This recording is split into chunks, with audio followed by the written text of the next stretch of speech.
Assalamualaikum warahmatullahi wabarakatuh. Perkenalkan, nama saya Andi Ayub dari program studi teknologi hasil perikanan ITBM Makassar. Di sini saya ingin menjawab pertanyaan-pertanyaan yang telah diberikan sebagai tugas akhir pertengahan semester. Yang pertama yang ingin saya jawab itu, apa pengertian ilmu biokimia dan perannya dalam kehidupan. Ilmu biokimia adalah ilmu yang mempelajari atau membahas tentang zat-zat kimia penyusun tubuh makhluk hidup serta reaksi-reaksi dalam proses kimia yang berlangsung dalam tubuh makhluk hidup dalam kehidupan biokimia mempunyai peran, yaitu salah satunya memecahkan masalah gizi. Dan yang nomor kedua, pengertian air dalam lingkup biokimia air. Senyawa kimia penyusun utama cairan terbesar organisme hidup. Kemudian nomor 3, pengertian metabolisme, anabolisme, dan katabolisme, dan berilah contohnya. Oke. Metabolisme adalah seluruh reaksi biokimia yang bertujuan untuk mempertahankan kehidupan yang terjadi dalam suatu organisme. Contohnya, metabolisme karbohidrat, protein, dan lemak. Kemudian anabolisme adalah proses pembentukan senyawa kimia yang sederhana ke senyawa kimia atau molekul kompleks. Contohnya, fotosintesis yang terjadi dalam kloroplas. Selanjutnya, metabolisme katabolisme adalah proses penguraian zat kompleks menjadi zat sederhana. Contohnya, respirasi sel. Kemudian nomor 4, asam amino esensial dan non esensial asam amino, non polar, alifatik, asam amino polar netral, asam amino bermuatan negatif, asam amino bermuatan positif, dan asam amino aromatik. Oke, saya jawab. Asam amino adalah penyusun protein berupa senyawa dengan gugus karboksil dan gugus amina. Asam amino esensial adalah asam amino yang tidak dapat disintesis oleh tubuh sehingga harus diperoleh dari makanan yang dikonsumsi. Asam amino non esensial adalah asam amino yang dapat disintesis oleh tubuh. Asam amino non polar alifatik adalah asam amino yang bersifat hidrofobik dan pada umumnya terdapat pada protein yang berinteraksi dengan lipid. Kemudian asam amino polar netral, yaitu asam amino yang bersifat hidrofolik, cenderung terdapat di bagian luar protein. Kemudian asam amino bermuatan negatif adalah asam amino yang bersifat asam beranggotakan aspartat dan glutamat. Asam amino bermuatan positif adalah asam amino yang bersifat polar dan basa yang beranggotakan lisin, arginin, dan histidin. Asam amino aromatik adalah asam amino yang mencakup cincin aromatik yang beranggotakan fenilalanin, triptofan, dan tirosin. Kemudian nomor 5, pengertian protein dan struktur protein berupa primer, sekunder, tersier, dan kuartener. Oke, saya jawab. Adalah molekul atau molekul raksasa yang berbentuk yang berbentuk oleh gabungan asam amino atau residu melalui ikatan peptida. Struktur protein terbagi atas 4, yaitu struktur primer yang dimana dapat dilihat 2D yang menggambarkan 2 urutan asam amino dari suatu protein beserta ikatan peptida, yang kemudian struktur sekunder di mana 3D hasil pelipatan protein akibat ikatan hidrogen antara atom dan N antara atom O dan N antara atom O dan N. Kemudian struktur tersier yaitu struktur 3D. Struktur 3D-nya hasil pelipatan protein akibat ikatan hidrogen, dan struktur yang terakhir yaitu struktur kuartener di mana sudah memiliki 2 pelipatan atau lebih protein. Kemudian nomor 6, jelaskan klasifikasi enzim dalam 6 kelompok utama. Yang saya jawab, klasifikasi enzim dalam 6 kelompok utama yaitu yang pertama adalah oksidorexdustasa, yang mana menganalisis reaksi reduksi oksidasi donor hidrogen atau donor elektron. Adalah salah satu substratnya. Yang kedua, transferasa, yang dimana mengkatalisis reaksi transfer atau pemindahan gugus. Yang ketiga, hidrolase, yang dimana mengkatalisis reaksi hidrolisis dan ikatan lainnya Kemudian yang ketiga, liasa, yang dimana pemutusan bukan hidrolik pada ikatan lainnya. Kemudian yang menyesatkan ikatan rangka-rangka atau penambahan gugus dan ikatan rangkap-rangkap.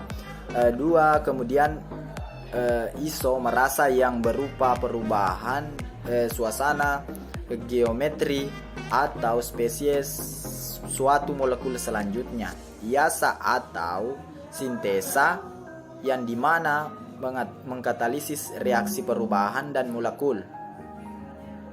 Kemudian yang mempengaruhi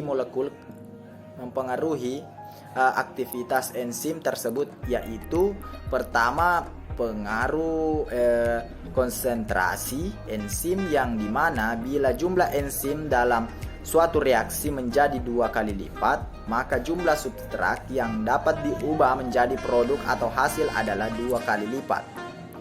Juga kemudian pengaruh yang kedua yaitu pengaruh konsentrasi substrat, yang dimana kecepatan sebanding dengan konsentrasi substrat. Jumlah substrat kedua kali lipat, maka kecepatannya 2 kali lipat sampai waktu tertentu dengan catatan konsentrasi enzim tetap konstan.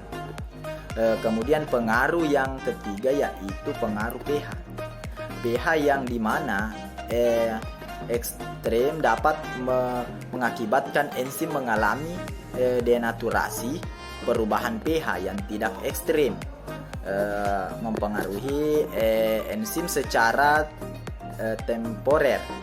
Setiap enzim mempunyai pH tertentu di mana enzim memiliki aktivitas optimum untuk enzim tersebut. Kemudian pengaruh yang keempat yaitu pengaruh spektrum luas enzim atau memiliki aktivitas maksimum pada suhu 35 derajat Celcius. Ketika kurang dari 35 derajat Celcius, maka aktivitasnya turun. Kemudian nomor 7 yaitu jelaskan perbedaan sel hewan dan sel tumbuhan dan struktur dan fungsi organel-organel sel. Jawabannya adalah Perbedaan sel hewan dan sel tumbuhan yang paling utama ialah terletak pada dinding selnya. Pada dinding sel tumbuhan memiliki dinding sel sementara. Sel hewan tidak memiliki dinding sel Fungsi dari sel tumbuhan berfungsi untuk melindungi sel yang menunjang pertumbuhan pada sel tersebut. Kemudian ada beberapa struktur dan fungsi organel-organel yang pertama yaitu membran sel yang tersusun dari folified bilayer dan memiliki bagian protein di sela-sela lapisan lipid yang berfungsi sebagai pelindung cairan sel. Kemudian yang kedua yaitu dinding sel yang dimana tersusun dari selulosa,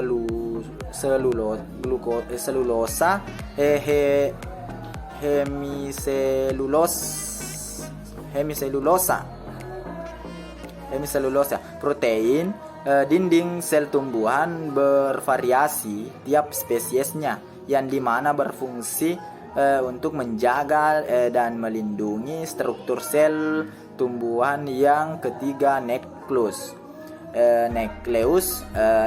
di mana dibatasi oleh dua lapisan membran inti.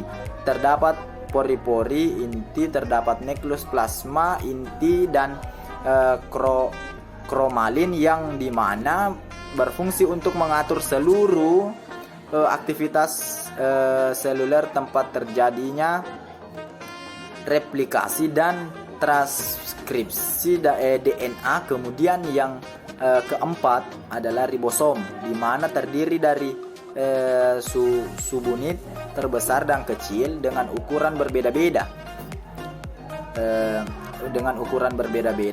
Antaranya prokariot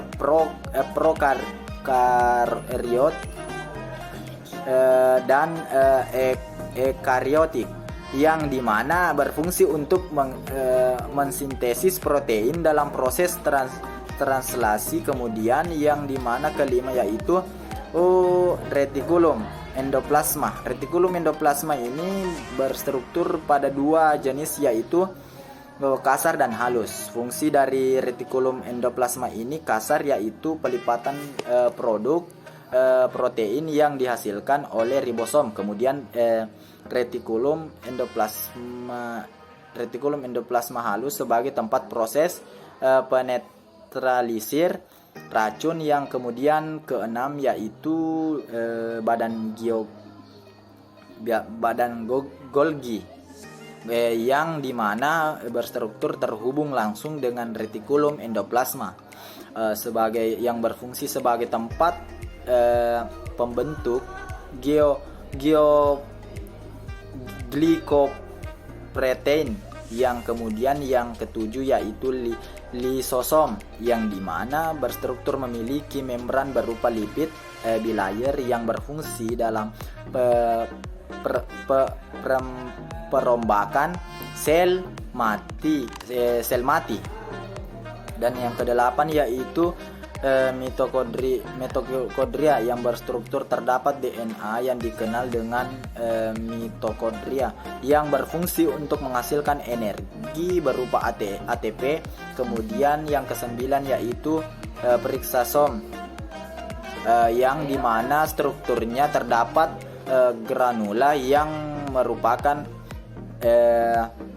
padatan enzim yang berfungsi dalam pemecahan asam lemak. Kemudian yang ke-10 yaitu adalah sestosom, di mana strukturnya berada di daerah di dekat nukleus yang tersusun dari sepasang sentroil, yang dimana berfungsi sebagai pusat pembentukan mikrotubula, yaitu struktur terdapat dua jenis yaitu vakuola makanan dan kontraktil yang berfungsi sebagai tempat penyimpanan senyawa-senyawa penting.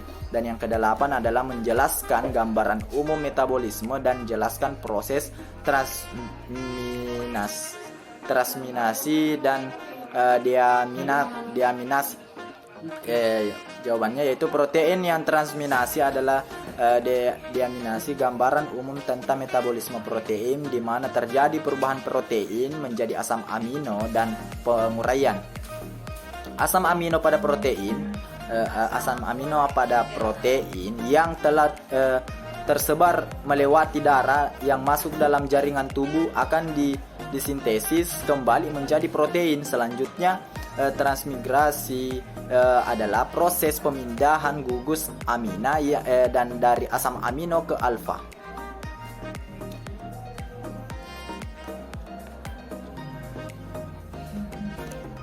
Kemudian nomor 9 yaitu jelaskan proses siklus urea. Siklus urea dimulai pada glutamat masuk ke dalam mikrodoria yang berada di dalam hati yang menghasilkan urea NH4+ yang dihasilkan pada diaminasi akan diubah menjadi bom oil fosfat yang mengikuti proses siklus urea sehingga berbentuk urea yang siap dikeluarkan dalam urin.